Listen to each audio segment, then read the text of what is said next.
Hi friends, welcome to our channel backward vlog. അപ്പോൾ ഇതിനകത്ത് ഈ ചാനലിൽ ഞാൻ പറയാൻ ഉദ്ദേശിക്കുന്നത് ഞങ്ങളുടെ ഒരു ചെറിയ സംരംഭത്തെക്കുറിച്ചാണ് കേട്ടോ. അപ്പോൾ ഇതൊരു ബേക്കറി പ്രോഡക്റ്റ്സ് എല്ലാം പ്രൊഡക്ഷൻ ചെയ്യുന്ന നമ്മുടെ ഒരു ഷോപ്പാണ്. ഓക്കെ, ഇത് ശരിക്കും എൻ്റെ ഫാദർ സ്റ്റാർട്ട് ചെയ്തൊരു ബിസിനസ്സായിരുന്നു. നമ്മൾ കുറച്ചായിട്ടേ ഉള്ളൂ ഇത് ടേക്ക് ഓവർ ചെയ്തിട്ട്. അപ്പം ഞാൻ ശരിക്കും ഈ ഒരു ഫീൽഡല്ലായിരുന്നു എൻ്റെ ഒരു ഡ്രീം. ഒരു ജോലി മേടിക്കുക എന്നൊക്കെയുള്ളൊരു ഡ്രീമായിരുന്നു. കുറച്ച് നാളൊക്കെ ഞാൻ വർക്ക് ചെയ്തിട്ടുണ്ടായിരുന്നു. ഞാൻ എടുത്ത ഫീൽഡ് ബിടെക് ആയിരുന്നു കേട്ടോ. അതായത് ബിടെക് ആയിരുന്നു ഞാൻ കംപ്ലീറ്റ് ചെയ്തത്. പിന്നീട് PhD ഒക്കെ ട്രൈ ചെയ്ത് അങ്ങനെ ആ ഒരു ഫീൽഡിലോട്ട് ഇറങ്ങുമായിരുന്നു കേട്ടോ. അത് കഴിഞ്ഞിട്ട് പിന്നീട് ശരിക്കും ഇത് പുള്ളിക്ക് കൊണ്ടുപോകാൻ പറ്റുന്നില്ല. അങ്ങനൊരു ഇത് വന്നപ്പോഴത്തേക്കും ശരിക്കും ഇത് നമുക്ക്, അതായത് നമ്മളായിട്ട് തുടങ്ങിയ ഞാനൊരു ഇനിഷ്യേറ്റീവ് എടുത്ത് തുടങ്ങിയ ഇത് വിട്ട് കളയാൻ മനസ്സ് തോന്നില്ല. അങ്ങനെ പിന്നെ ഞങ്ങൾ ഹസ്ബൻഡ് മിലിറ്ററിയിലായിരുന്നു. പുള്ളി റിട്ടയർഡായി വന്നപ്പോഴത്തേക്കും ഞങ്ങൾ രണ്ടുപേരൂടെ ഏറ്റെടുക്കുമായിരുന്നു. അങ്ങനെ നമ്മളിപ്പോൾ ഏറ്റെടുത്തിട്ടൊരു 4 months ആവുന്നുണ്ട്. അപ്പം ശരിക്കും അങ്ങനെ ഇതിലോട്ട് ഇറങ്ങിയപ്പോഴത്തേക്കും ആ PSC ഫീൽഡ് വിട്ടിട്ട് പിന്നെ ഇതിലോട്ട് ഇറങ്ങിയപ്പോഴത്തേക്കും ശരിക്കും മാനസികമായിട്ടും കുറച്ച് നമുക്ക് ഇതിൽ നിർബന്ധിതമാവുമായിരുന്നു ഞാൻ. അതായത് നമുക്കിത് ഒന്നും നമുക്ക് വിടാൻ പറ്റാത്തൊരു സിറ്റുവേഷനായിരുന്നു. പക്ഷേ ശരിക്കും ഇതിലിറങ്ങി ഇപ്പോൾ 4 months കഴിയുമ്പോഴത്തേക്കും ഞാൻ നല്ല സാറ്റിസ്ഫൈഡ് ആണ്. ഇതിലിറങ്ങിയപ്പോഴത്തേക്കും ഹസ്ബൻഡ് പറഞ്ഞിട്ടുണ്ടായിരുന്നു ഞാൻ പുറകെ നിന്ന് സപ്പോർട്ട് ചെയ്തേ ഉള്ളൂ, ബാക്കിയെല്ലാം നോക്കണം. കാരണം പുള്ളി ഈ ഒരു ഫീൽഡിൽ അധികം പരിചയമില്ല. അപ്പം എനിക്കാണെന്നുണ്ടെങ്കിൽ ഓൾറെഡി ഞാൻ കുറച്ച് കേക്കുകളൊക്കെ വീട്ടിലുണ്ടാക്കി അങ്ങനെ ഒരു വിധമൊക്കെ ഈ ഒരു ഏരിയയുമായിട്ട് കുറച്ച് ഒരു ഇൻട്രസ്റ്റ് ഉണ്ടായിരുന്നു. എനിക്കൊരു ഒരു പാർട്ടിൽ ജസ്റ്റ് ഒരു ഇൻട്രസ്റ്റ് ഉണ്ടായിരുന്നു. അതുകൊണ്ട് തന്നെ എനിക്ക് ഇതിൻ്റെ മേക്കിങ്ങിനെ കുറിച്ചും അതായത് ഇങ്ങനെ ബേക്കറി ഐറ്റംസിൻ്റെ മേക്കിങ്ങിനെ കുറിച്ചും ഒക്കെ ഒരു ധാരണയുണ്ടായിരുന്നു. അങ്ങനെ ഇപ്പം ഒരുവിധം കുഴപ്പമില്ലാതെ റണ്ണാവുന്നുണ്ട്. പക്ഷേ എനിക്കിപ്പം പറയാനുള്ളതെന്ന് പറഞ്ഞു കഴിഞ്ഞാൽ ഞാനത് എൻ്റെ സ്കൂളിങ് ടൈമിലും എൻ്റെ ഒരു കോളേജ് ടൈമിലും ഒക്കെ എനിക്ക് പണ്ട് തൊട്ടേ ഉള്ളൊരു ശീലമാണ് നമുക്കായിട്ട് എന്തെങ്കിലും ഏൺ ചെയ്യാൻ പറ്റണം, നമുക്ക് എന്തെങ്കിലും ചെറുതായിട്ടെങ്കിലും നമ്മുടെ കാര്യങ്ങൾ ഇതാക്കാൻ വേണ്ടിയിട്ട് ഒരു ചെറിയ ഇതെങ്കിലും കുറച്ച് നമ്മുടെ കാര്യം നടക്കാൻ വേണ്ടിയിട്ടുള്ളതെങ്കിലും നമുക്ക് ഏൺ ചെയ്യാൻ പറ്റണം. ചെറിയ കാര്യങ്ങളൊക്കെ ഞാൻ ആ ടൈമിൽ ചെയ്യുമായിരുന്നു. ട്യൂഷൻ എടുക്കുകയും അങ്ങനെയൊക്കെ കുറേ കാര്യങ്ങൾ. അപ്പം അതിങ്ങനെ വന്നപ്പോഴത്തേക്കും ഇങ്ങനെ പിന്നെയും ടൈം കഴിഞ്ഞ് മാരേജൊക്കെ കഴിഞ്ഞപ്പോഴത്തേക്കും പിന്നെയും നമ്മളിങ്ങനെ സ്റ്റഡീസുമായിട്ട് ഇങ്ങനെ കണ്ടിന്യൂ ചെയ്ത് PSC ഒക്കെ അറിയാമല്ലോ, കുറേ ലിസ്റ്റുകളിലൊക്കെ ഉണ്ടെങ്കിലും അതൊക്കെ വിളിക്കാനൊക്കെ ഒരുപാട് ലേറ്റ് ആവും. അപ്പോൾ ഇങ്ങനെ നമ്മൾ ഡിലേ ആയിക്കൊണ്ടേയിരിക്കും. അപ്പം നമുക്ക് ഒരാളെ ഹെൽപ്പ് ചെയ്യാനോ അങ്ങനെ ഒന്നുമുള്ള നമുക്ക് നമ്മുടെ കയ്യിൽ നമുക്ക് സ്വന്തമായിട്ടൊരു വരുമാനം ഇല്ലാതാവുമ്പോൾ അതൊരു ബുദ്ധിമുട്ട് തന്നെയാണ്. അപ്പോൾ അതെന്നെ ഇങ്ങനെ കുറേ അലട്ടിക്കൊണ്ടേയിരുന്നു.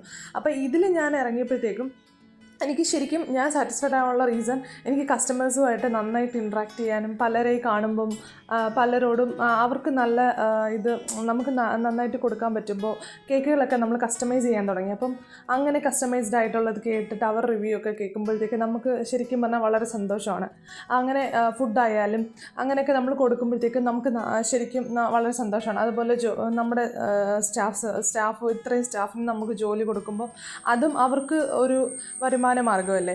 അപ്പം അതും നമുക്കൊരു നല്ല സന്തോഷം തരുന്നൊരു കാര്യമാണ്. അപ്പം അതൊക്കെ എല്ലാം പിന്നെ നമുക്ക് ആരെങ്കിലും ഹെൽപ്പ് ചെയ്യാൻ പറ്റും, നമ്മുടേതായിട്ടൊരു ഇൻകം ഉണ്ടാക്കാൻ പറ്റും. അപ്പം അതൊക്കെ കൊണ്ട് ഞാൻ ശരിക്കും ഇപ്പോൾ നല്ല ഹാപ്പിയിലാണ്. ഇറങ്ങിയപ്പം എനിക്കൊരു കാര്യം വളരെ നിർബന്ധം ഉണ്ടായിരുന്നു. നമ്മൾ എന്ത് കാര്യത്തിന് ഇറങ്ങിക്കഴിഞ്ഞാലും നമ്മുടെ ഫുൾ എഫേർട്ട് എടുത്ത് ആ കാര്യത്തിലിടണം എന്നുള്ളത്. അതായത് നമ്മളിപ്പോൾ ഒരു ബേക്കറി തുടങ്ങുകയാണെന്നുണ്ടെങ്കിൽ അല്ലെങ്കിൽ ഒരു ഫുഡിൻ്റെ എന്തെങ്കിലും ഒരു ഷോപ്പ് അല്ലെങ്കിൽ ഒരു പ്രൊഡക്ഷൻ യൂണിറ്റ് തുടങ്ങുകയാണെന്നുണ്ടെങ്കിൽ നമ്മൾ സാറ്റിസ്ഫൈഡ് ആയിട്ടുള്ള രീതിയിൽ മാത്രമേ നമ്മൾ കസ്റ്റമേഴ്സിന് കൊടുക്കാവൂ എന്നുള്ളൊരു നിർബന്ധം എനിക്കുണ്ടായിരുന്നു. അതായത് ഫുള്ളായിട്ട് നമ്മുടെ ഫുഡിനകത്ത് ഒരു കോംപ്രമൈസും ക്വാളിറ്റിയുടെ കാര്യത്തിൽ ഒരു കോംപ്രമൈസും ചെയ്യാൻ ഞാൻ അതായത് അതിലൊരു വീഴ്ചയും വരുത്താൻ ഞാൻ തയ്യാറല്ലായിരുന്നു.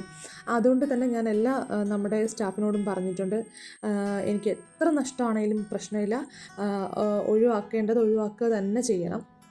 അല്ലാതെ ഫ്രഷ് ആയിട്ടുള്ള സാധനം മാത്രമേ നമ്മുടെ ഷോപ്പിൽ കൊടുക്കാവുള്ളൂ. അതിൽ ടേസ്റ്റിലും ഒരു കോംപ്രമൈസും ചെയ്യാൻ പാടില്ല എന്നെല്ലാം ഞാൻ പറഞ്ഞിട്ടുണ്ടായിരുന്നു. അതുകൊണ്ട് തന്നെ അൽഹംദുലില്ലാ നമുക്കിപ്പോൾ 4 മന്ത്സ് ആയപ്പോഴത്തേക്കും നമ്മുടെ സെയിലൊക്കെ നല്ല കൂടിയിട്ടുണ്ട്. അങ്ങനെ കുറേ ഏറെ മാറ്റങ്ങൾ നമ്മുടെ ഷോപ്പിൽ വന്നിട്ടുണ്ട് കേട്ടോ. അപ്പം അങ്ങനെ അപ്പോൾ ഇങ്ങനെ എനിക്ക് ശരിക്കും ഇത് കൂടാതെ ഒരു PSC ചാനലൊക്കെ ഉണ്ടായിരുന്നു. ഞാൻ പറഞ്ഞിട്ടുണ്ടായിരുന്നല്ലോ, ഞാൻ സ്റ്റഡീസിലായിരുന്നു കോൺസെൻട്രേറ്റ് ചെയ്തുകൊണ്ടിരുന്നത്.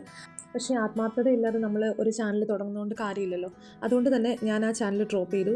ശരിക്കും പറഞ്ഞു കഴിഞ്ഞാൽ 1 മന്ത് കൊണ്ട് മോണിറ്ററൈസ്ഡ് ആയ ഒരു ചാനലായിരുന്നു അത് കേട്ടോ. പക്ഷേ എങ്കിലും എനിക്കതിൽ പിന്നെ വീഡിയോസ് ഇടാൻ തോന്നിയില്ല. കാരണം ഇപ്പം ഞാൻ ഒട്ടും ഞാൻ ട്രൈ ചെയ്യുന്നില്ല. അതുകൊണ്ട് തന്നെ പിന്നെ എനിക്ക് അതിൽ ആത്മാർത്ഥതയോടുകൂടി ഒന്നും പറയാനുള്ള ഒരിതില്ലാത്തത് കൊണ്ട് ഞാൻ ആ ചാനൽ ഡ്രോപ്പ് ചെയ്തു.